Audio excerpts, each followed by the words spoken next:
말씀 살펴보겠습니다. 오늘 우리가 삼켜볼 말씀은 사무엘상 1장 19절부터 18절까지입니다. 사무엘상 1장 9절부터 18절까지입니다. 네, 혹시 성경책이 있으면 성경책을 준비해 주시고 앞에 나오는 화면과 휴대폰 어플을 통해서 우리가 함께 말씀을 보도록 하겠습니다. 사무엘상 1장 9절부터 18절 말씀입니다. 우리 다 찾으셨나요? 다 찾으셨으면 우리 함께 교독하도록 하겠습니다. 제가 먼저 읽겠습니다. 그들이 실로에서 먹고 마신 후에 한나가 일어나니 그때에 제사장 엘리는 여호와의 전 문설주 곁 의자에 앉아 있었더라.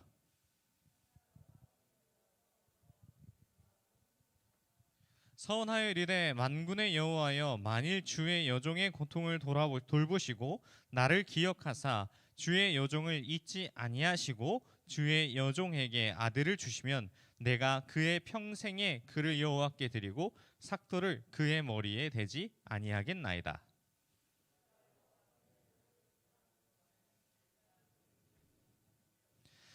한나가 속으로 말하매 입술만 움직이고 음성은 들리지 아니하므로 엘리는 그가 취한 줄로 생각한지라.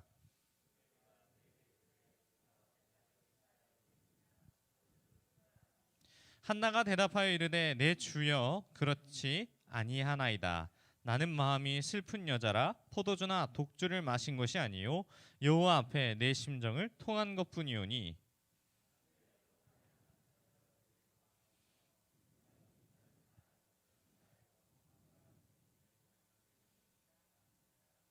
엘리가 대답하여 이르되 평안히 가라. 이스라엘 하나님이 내가 기도하여 구한 것을 허락하시기를 원하노라 하니 이르되 당신의 여종이 당신께 은혜 입기를 원하나이다 하고 가서 먹고 얼굴에 다시는 근심빛이 없더라. 아멘. 여러분, 2022년 한 해의 소원이 있다면 어떤 것이 있겠습니까? 학업을 이어가는 만큼 여러분들에게는 좋은 소식은 아무래도 좋은 성적을 갖는 것이 매우 기쁠 것입니다. 또 다른 소원이 있습니까? 혹시 그 소원이 있다면 저는 2022년 올 한 해에는 지금보다 더 건강하고 날씬해져서 몸무게를 75kg까지 빼는 게 제 소원입니다. 저의 건강을 위해서라도 이 75kg까지의 모습을 뺄 수 있지만 사실 그것을 한 달간 유지했을 경우 저희 아내가 무엇을 사준다고 저에게 이야기했냐면 그 맥북 컴퓨터에 있는 아이맥이라는 컴퓨터와 그리고 애플 워치를 사준다고 저에게 약속했기 때문에 목숨을 걸고 지금 빼고 있습니다. 지금 가장 최저의 몸무게를 제가 얼마 전까지 뭐였냐면 약 2달간 6kg 정도를 감량했고 지금 얼마 전까지 이제 쟀을 때 최저가 78.2kg가 나왔습니다. 그 전에 강도사님 몸무게가 어떤지 알겠죠? 제 몸무게가 무려 85kg까지 나갔었습니다. 그래서 지금 저의 몸무게는 78.56 왔다 갔다 하고 아침에 일어나면은 한 78.4 이렇게까지 왔다 갔다 합니다. 그래서 이 몸무게를 더 열심히 빼고 있는데 참 어려움이 많았습니다. 이 몸무게를 만들기까지의 과정이 진짜 어려웠고요. 저는 평소에 먹던 탄수화물을 반으로 줄여버렸고 그리고 단 음식을 다 피했습니다. 진짜 제 앞에 허니브레드가 있다 하더라도 이것을 먹지 않았고 빵도 먹지 않았고 웬만하면은 단 것을 피하다 보니까는 살이 쭉쭉쭉쭉 빠지더라고요. 그래서 이 모습 가운데 굉장히 열심히 다이어트를 하다 보니까 굉장히 행복한 마음이 있었는데 최근에 또 제가 계산을 해보니까 제가 제일 좋아하는 음식이 라면인데 라면을 얼마 전에 2달 만에 먹었더라고요. 그래서 이 모습을 보면서 아, 참 내가 아이맥과 애플워치가 뭐라고 이렇게 생각을 하면서 참 이것이 목적이 아니지만 건강을 위해 참 더 열심히 몸을 관리해야 되겠구나라는 생각이 들었습니다. 그래서 근데 이게 대부분의 사람들의 마음에 소원하는 것이 있다면 그 소원을 새해 많이 빕니다. 그래서 새해는 나는 어떻게 했으면 좋겠다라고 하는 부분이 있는데 옛날에 광고 중에 부자 되세요라는 카드사의 광고가 있었습니다. 이것이 거의 신드롬처럼 이렇게 여겨져서 대부분 새해 인사가 새해 복 많이 받으세요가 아니라 새해는 부자 되세요가 한번 슬로건이 된 적이 있습니다. 근데 우리 안에서 하나님의 말씀 안에서 새해에는 과연 우리에게 하나님은 무엇을 말씀하고자 하실까요?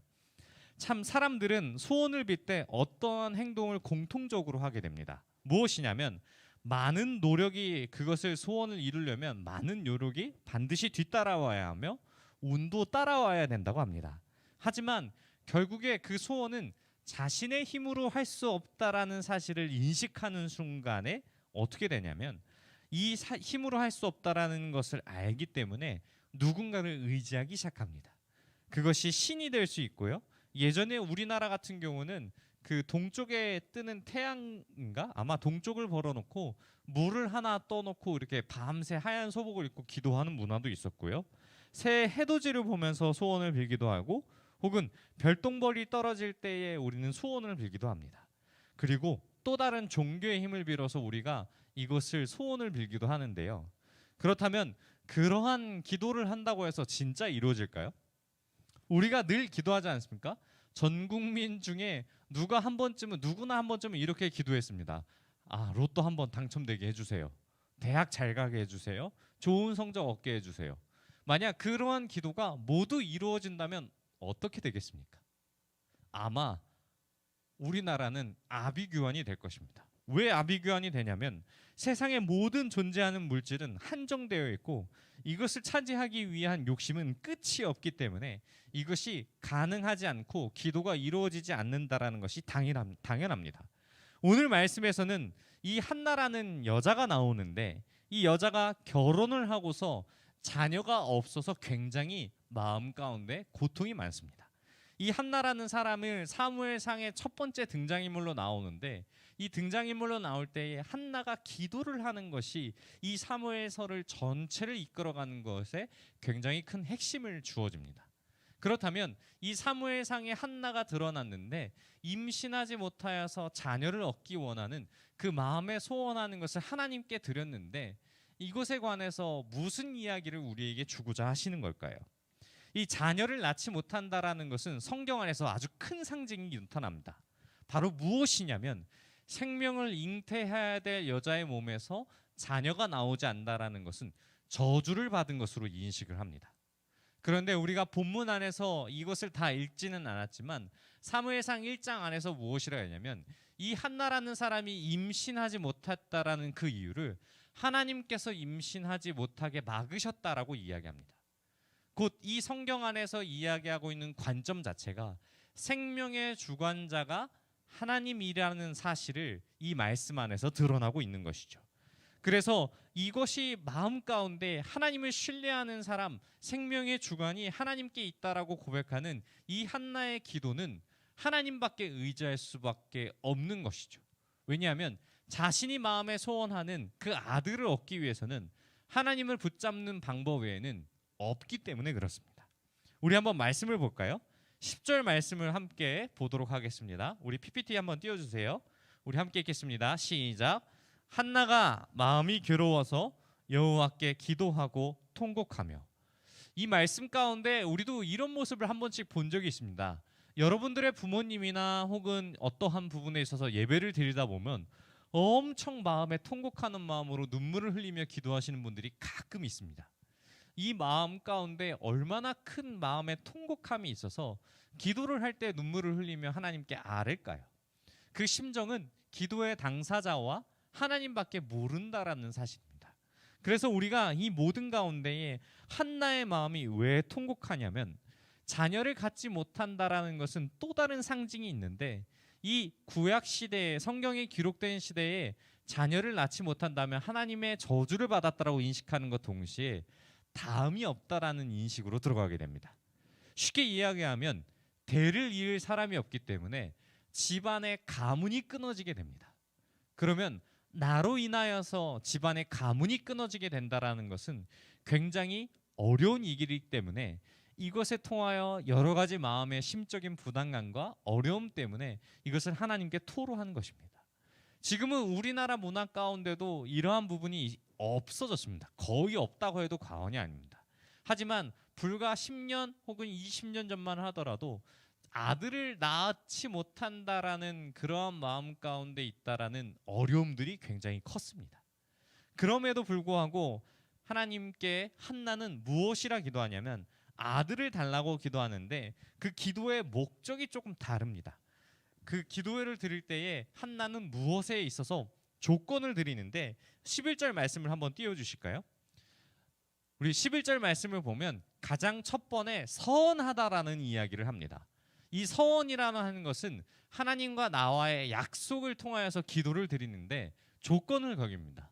이 한나가 만군의 여호와여 만일 주의 여종의 고통을 돌아보시고 나를 기억하사 주의 여종을 잊지 아니하시고 주의 여종에게 아들을 주시면, 한나가 요구하는 것은 하나님께서 나에게 아들을 주신다면 라는 약속을 걸고 그 다음에 또다시 나옵니다. 그의 평생의 그를 여호와께 드리고 삭도를 그의 머리에 대지 아니하겠나이다. 아멘. 이 말씀 가운데에 이 한나가 하나님께서 아들을 허락해 주시면 그 아들을 하나님께 드리겠다라는 이야기를 하는 것입니다. 그 가운데에 삭도를 대지 않는다라는 것은 이 하나님께 드린다라는 것이 하나님의 일에 온전히 쓰임 받을 수 있게끔 드린다라는 의미로 나시린의 규정에 해당됩니다. 그래서 하나님께 이 아들을 드림으로 말미암아 온전하게 내가 이것이 내 힘으로 된 것이 아니라 하나님께서 이 아들을 주셨으므로 하나님의 일을 향하여서 이 아들을 사용토록 하나님께 드리겠다라고 고백을 하는 것입니다. 여기서 우리가 이 말씀을 봤을 때에 한번 생각해 보도록 하겠습니다. 만약에 여러분들에게 우리 고3 고1 올라온 지 얼마 안 될 것 같은데 벌써 고3이 됐어요. 우리 고3이 수능 시험을 봤어요. 수능 시험을 봤는데 100분이 다 1등급이 나왔어요. 어떨까요? 대학 자유이용권이 생긴 거죠. 수능 만점으로 나왔어요. 대학 자유이용권. 만약에 하나님께 수능 만점을 놓고 기도했는데 대학을 자유이용권을 허락받았어요. 근데 대학을 선택한 다음에 더 열심히 하나님을 위해 수고하고 헌신하고 노력을 할까요? 아마 열의 9 이상은 공부에 학업에 신경 쓴다고 하여서 아마 예배와 이 모든 것을 멀리 할 것입니다. 쉽지 않아요. 우리 고2 학생들한테 한번 물어보겠습니다. 여러분이 고2 중간고사에 만점을 받았어요. 전교 1등을 했어요. 더 열심히 공부하겠죠. 더 열심히 기도할까요? 딱 여러분이 생각해도 내가 어떤지 잘 알 거예요. 하나님 앞에 우리는 올 한 해의 첫 번째 하나를 한나의 기도로 하나님께서 방향성을 주셨다라는 것은 우리가 기도를 어떻게 해야 되는지 그 목적의 방향성을 주신 것이죠. 자, 아들을 내게 주신다면 하나님의 사람으로 드리겠다고 기도를 했는데 그 가운데에 있었던 엘리 제사장이 이 한나의 모습을 보고 이상하게 생각을 합니다. 오랜 시간 기도하는 데에 입술만 움직이고 그리고 음성이 나오지 않자 술주정하는 것처럼 보였다라고 생각을 했습니다. 그래서 엘리 제사장은 이 한나에게 무엇이라 이야기하냐면 너가 포도주와 독주를 끊지 못했다라고 훈계를 하기 시작합니다. 그런데 술 취한 사람의 술주정이라 생각했는데 멀쩡하게 이야기를 하니까 당황스러워서 이 이야기를 듣고서 이렇게 이야기합니다. 내 마음의 심정을 하나님께 드렸다고 오해를 풀고자 자기를 악한 여자로 여기지 말라고 이야기하고 내가 한이 많아서 하나님께 토로했을 때에 이 기도를 듣고서 이 말을 들은 엘리 제사장은 17절에서 이렇게 이야기합니다. 우리 말씀을 함께 읽겠습니다. 시작. 엘리가 대답하여 이르되 평안히 가라. 이스라엘 하나님이 내게 기도하가 구한 것을 허락하시기를 원하노라 하니. 성경에 보면은 이 제사장이 이러한 이야기를 했다라는 것은 굉장히 큰 은혜입니다. 그런데 이 제사장의 모습을 봤을 때에 한나와 비교되는 모습이 있습니다. 한나는 하나님께 기도를 했는데 이 제사장이란 사람은 기도하는 것을 눈치채지 못하고 술주정한다고 이야기를 하죠. 이 두 사람의 비교는 성경 안에서의 계속적으로 비교됩니다. 보면은 이 사무엘서 2장에 보면은 엘리는 엘리의 제사장의 두 아들이 있는데 이 제사장의 아들은 여호와를 몰랐다 하고 이 한나는 기도하여 얻은 아들을 하나님께 드립니다. 그래서 제사장은 하나님의 음성을 듣지 못하는 상황 가운데에 사무엘을 통하여서 하나님께서 이야기를 하시죠. 그 아들을 통하여서 하나님의 음성을 듣고 엘리 제사장에게 전달하는 역할로 성경은 이렇게 모습을 보여줍니다. 그래서 이 모습과 비교를 통하여서 이 성경은 무엇을 이야기하냐면 한나를 통하여서 이야기를 할 때에 우리가 기도하는 목적이 어디 있느냐를 이야기를 합니다. 한나는 자녀를 갖는 것이 소원이었지만 그 소원을 이룬 후에 하나님께 더 매달렸습니다. 하나님과의 관계를 위해서 기도했던 것이지 아들이 목적이 아니었다라는 사실을 성경 안에서 살펴볼 수 있습니다. 그 이유는 생명의 주인이신 하나님을 깨달았기 때문입니다. 내가 임신하지 못한 것을 하나님께서 허락하셨으니 이 아들의 생명은 하나님 것이다. 그리고 이것을 소원을 이룬 후에 하나님께 더욱더 매달리고 더욱더 하나님께 쓰임받을 수 있도록 사무엘을 위해서 기도합니다. 제가 만약 건강을 위해서 살을 빼기 위해 기도만 하고 실제로 여러 가지 운동과 식사 조절을 하는 방법을 취하지 않았다면 살이 빠지지 않았을 것입니다. 그리고 또한 하지만 이보다 더 중요한 것은 내가 아무리 노력해도 살을 내 스스로가 뺄 수 있다라는 것이 아니라 이 모든 것이 하나님의 주권이 달려있음을 믿어야 가능하다는 것입니다. 내가 하나님께 살을 빼야 하는 이유와 그 모든 것을 하나님께서 나의 생각과 운동과 이 모든 것을 주관해 주시지 않는다면 저는 살을 뺄 수 없다라는 것이죠. 이와 마찬가지입니다. 이 한나가 늘 기도하는 것은 하나님의 기도와 그 목적을 하나님께 두었지 이 아들이 목적이 아니었다라는 것이죠. 그래서 한나가 아이를 가지지 못한 것도 하나님께 달려있으며 아들을 낳는 것도 하나님께 달려있다라는 사실을 알아야만 하나님께 붙들려서 기도할 수 있었으며 우리의 미래의 주인이며 누리는 모든 것이 하나님의 것임을 깨달아야 하나님을 붙잡을 수 있다라는 것입니다. 사랑하는 고등부 여러분, 우리가 이 말씀 가운데 주시는 큰 은혜를 소유하길 소망합니다. 자식이 없는 한나를 위로할 수 있는 사람도 없었고 또한 자식을 향한 마음을 대체할 수 있는 것도 없습니다. 한나가 낳은 자식의 이름이 우리는 좀 전에 사무엘이라 이야기했습니다. 이 사무엘이란 이름의 뜻이 무엇이냐면 하나님께서 나의 기도를 들어주셨다라는 이름의 의미를 갖고 있습니다. 그렇다는 것은 이 한나가 사무엘이란 이름을 부를 때에 하나님께서 나의 기도를 들어주셨기 때문에 이 사무엘을 얻게 된다라는 것을 생각하면서 그의 이름을 부를 때마다 하나님의 은혜를 떠올릴 것입니다. 저 아들은 내 아들이 아니라 하나님의 아들이다.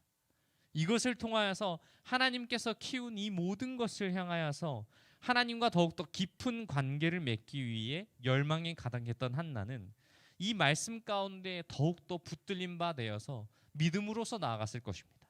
하나님, 제게 아들을 주셨지만 그것에 관해서 내 소유가 아니라 내 아들이 아니라 하나님의 일로 사용하게 하여 주옵소서.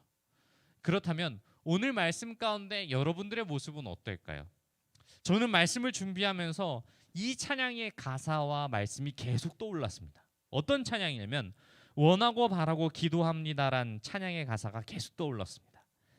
이 찬양의 가사를 잠깐 이야기하면 이렇습니다. 하나님을 이렇게 찬양합니다. 이 세상을 살아가는 동안에 나의 힘을 의지할 수 없으니 기도하고 낙심하지 말 것은 주께서 참 소망이 되심이라. 아멘. 사랑하는 고등부 여러분, 기도는 내가 무언가를 가지고 누리고 간구하고 소망하는 것을 하나님께 아뢰는 기도입니다. 하지만 기도는 더 나아가서 무엇이라 이야기하냐면 하나님의 생각을 따라 나아가고 주님의 음성을 듣는 것이 바로 기도입니다. 나의 생각을 하나님께 드렸을 때에 하나님의 방법이 무엇인지를 기도를 통하여 듣고 나의 생각을 하나님께 맞춰가는 것이 바로 기도입니다. 우리가 원하고 바라는 것이 무엇이 있겠습니까? 이 찬양은 이렇게 후렴에 고백합니다. 하나님의 꿈이 나의 비전이 되고 예수님의 성품이 나의 인격이 되고 성령님의 권능이 나의 능력이 되길 소망한다고 고백합니다. 사랑하는 고등부 여러분, 오늘 말씀 가운데 하나님은 오래 이렇게 기도하길 소망합니다. 하나님의 꿈이 여러분의 비전이 되길 소망합니다. 하나님의 능력이, 성령님의 권능이 여러분의 능력이 되길 소망합니다. 그리고 예수님의 성품이 나의 인격이 되어서 우리는 세상의 그 어떤 것을 쫓는 것보다도 더 중요한 것, 생명의 주관자이신 주님과 더 깊은 관계로 인도하심을 바라보면서 믿음으로 나아가는 저와 여러분이 되시길 바랍니다. 우리 들은 말씀을 생각하며 함께 기도하겠습니다. 주님 주시는 그 말씀을 통하여 우리가 더욱더 하나님과 깊은 관계로 가게 소망합니다. 하나님 주신 말씀을 생각하며 더욱더 하나님 앞에 온전히 붙들린 바 되어 살아가는 2022년 우리 고등부가 되게 해달라고 우리 주여 한번 부르시고 통성으로 기도하겠습니다. 주여.